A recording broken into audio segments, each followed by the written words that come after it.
So this is what I use to do my grain filling. The basis of it is all-purpose joint compound, which you can get at the hardware store. It's the stuff they use to fill seams on drywall. And then I use some, this is Craftsmart acrylic paint, black in color.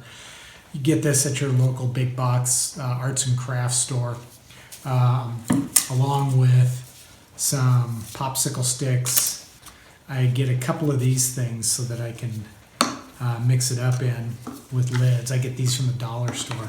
And then they're kind of a handy scraper tool. There's a lot of uses for these sort of things. They're great for troweling on finish, scraping off the excess, that sort of thing. And I get these from Pampered Chef. You get 3 of them in a package for like under $4. And it's great because they have all these different shaped rounded corners so that you can get into tight areas and stuff like that. So now the mixture for this is just some of the joint compound. And this stuff's pretty thick right out of the container.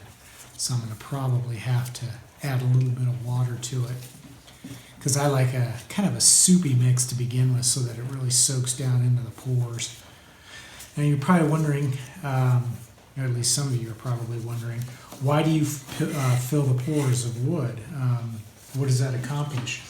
And if you're looking to do a really smooth surface finish when it's done, you've got to fill the pores, because those pores will continue to soak up finish. They don't really block up with the finish. They just keep sucking it up and sucking it up. So if you want to build up a nice flat smooth surface, it's a good idea to fill the pores. But another cool thing is by using like black paint mixed in with the wallboard compound and making it a dark color, it'll help the grain to really pop out, and it looks a lot nicer. So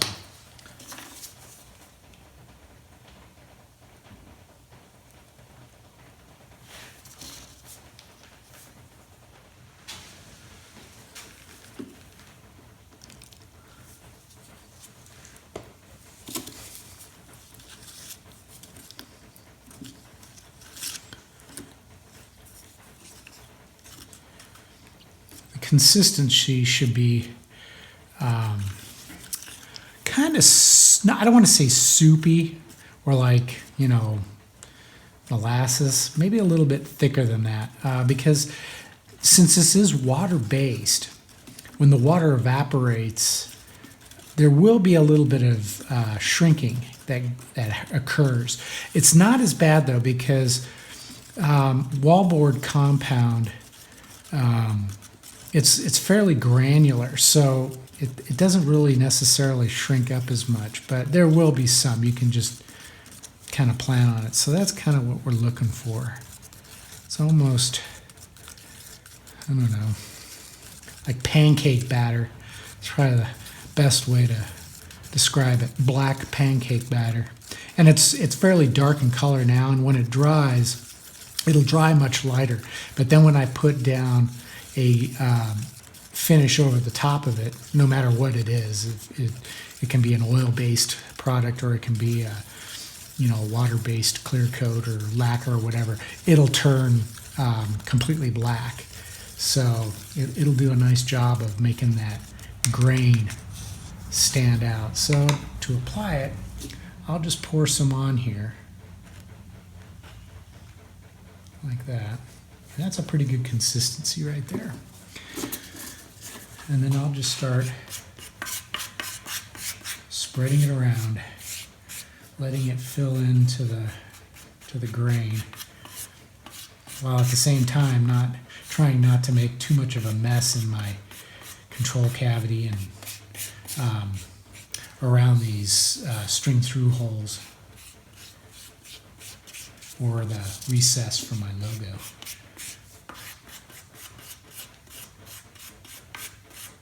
Alright, so now I've got the back and sides of this guitar, which is all mahogany.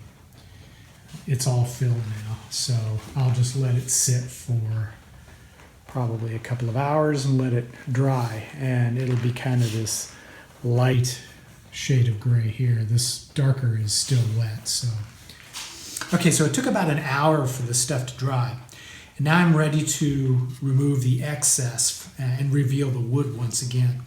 To do that, I'm going to start out by using a damp rag. This is just an old piece of t-shirt material, and I'm just going to dip it in some water here. Oops. And then just start to rub off the excess.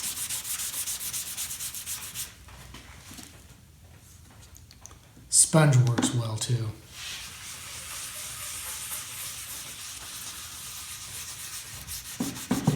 All right, so I went back through and wiped off most of the excess that was on the surface, and I inspected it fairly closely, and it appears as though most of the grain is pretty well filled. However, as is often is the case on guitar bodies, solid body guitars, wherever you cut around these edges, especially on these curves, you expose end grain, and end grain can be a real challenge to fill. So I just went back over and applied a little bit more, and then in a few other spots on here. And I'm gonna let this dry probably overnight. It's late in the day today, so I'll probably let it sit overnight, let it thoroughly dry, especially down in the pores and in the grain. And then tomorrow, I'm gonna go back with some 220 grit sandpaper and start sanding off the remaining excess on the top so that I reveal the wood underneath. And it should start to look pretty good at that point. In truth, after you wipe down the surface with a damp rag, if you come back every hour or so and just touch the surface, you'll notice at first it feels kind of cold and clammy, and that means it's still wet. But once that cold, clammy feeling is gone, it's dry enough to begin sanding. Now, a word of caution. Whenever you're sanding wood, or especially a drywall compound type material, the dust that you produce can be somewhat of a lung irritant. So I recommend wearing a good dust mask to protect your lungs. I also have a downdraft table, which I built, and it's attached with a 4-inch hose to my dust extractor. And then as a final bit of insurance, I have a really powerful dust extraction system built into the ceiling. So I'm going to fire all this up while I'm sanding off. As far as the sanding is concerned, and I should explain this now because once I turn on all this equipment, it gets pretty noisy and you can't hear what I'm saying. I finished sanding the wood prior to applying the wood grain filler. I sanded a 150 grit. So that's where I'm going to pick up with. I'm going to sand the entire surface with 150 grit to remove most of the excess. And I'm just wrapping it around. It's an old spongy foam sanding block. So I'll just sand it all off. And then I'll move on to 220 grit and finish it to get it nice and smooth before I start to apply my finish, which in this case is going to be a Danish oil.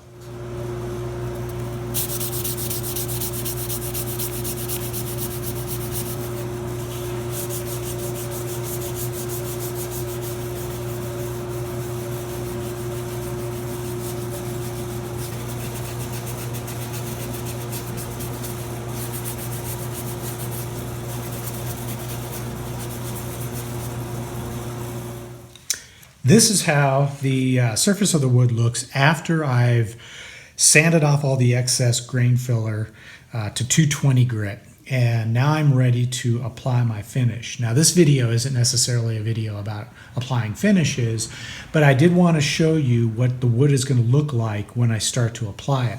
And in this case, I'm going to be using some Watco Danish oil.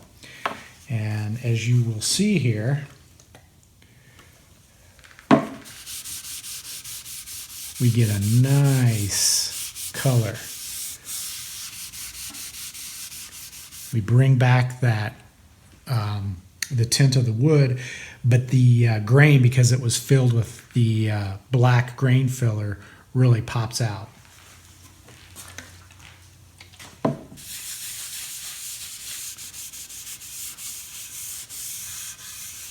So there you have it. That's how I fill the grain on my guitar bodies.